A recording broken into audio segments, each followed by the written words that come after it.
மாவட்டம் குடியாத்தம் கங்கையம்மன் கோவிலில் சிரசு ஊர்வலத்தில் ஏராளமான பக்தர்கள் கலந்து கொண்டனர். குடியாத்தம் கங்கையம்மன் கோவில் சிரசு ஊர்வலம் ஆண்டுதோறும் வைகாசி முதல் நாளில் நடைபெறுவது வழக்கம். அதேபோல் இந்த ஆண்டும் இன்று தரணம்பேட்டையில் உள்ள முத்தாலம்மன் கோவிலில் இருந்து சிறப்பு பூஜைகளுக்கு பின்னர் அம்மன் சிரசு அதிகாலை சென்றது. அம்மன் சிரசு செல்லும் பாதை முழுவதும் பக்தர்கள் மாலை அணிவித்தும் தேங்காய்களை உடைத்தும் காணிக்கை செலுத்தினர். நகரின் முக்கிய சாலைகள் வழியாக சென்ற சிரசு கோவிலை வந்தடைந்தது. சிரசு ஊர்வலத்தின் போது சிலம்பாட்டம், மான் கொம்பு, வளையம் தாண்டுதல் ஆகிய நாட்டுப்புற கலை நிகழ்ச்சிகள் நடைபெற்றன.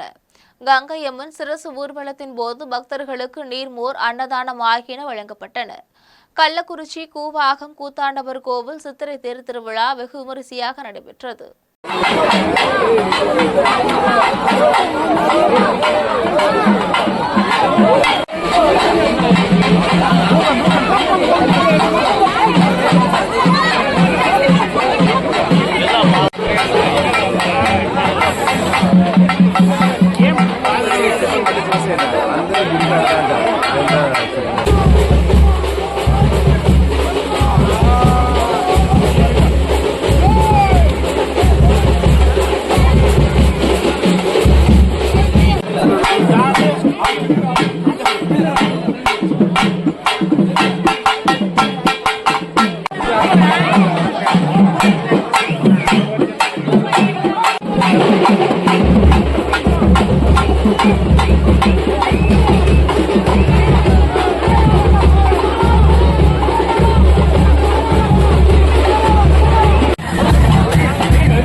சொன்னா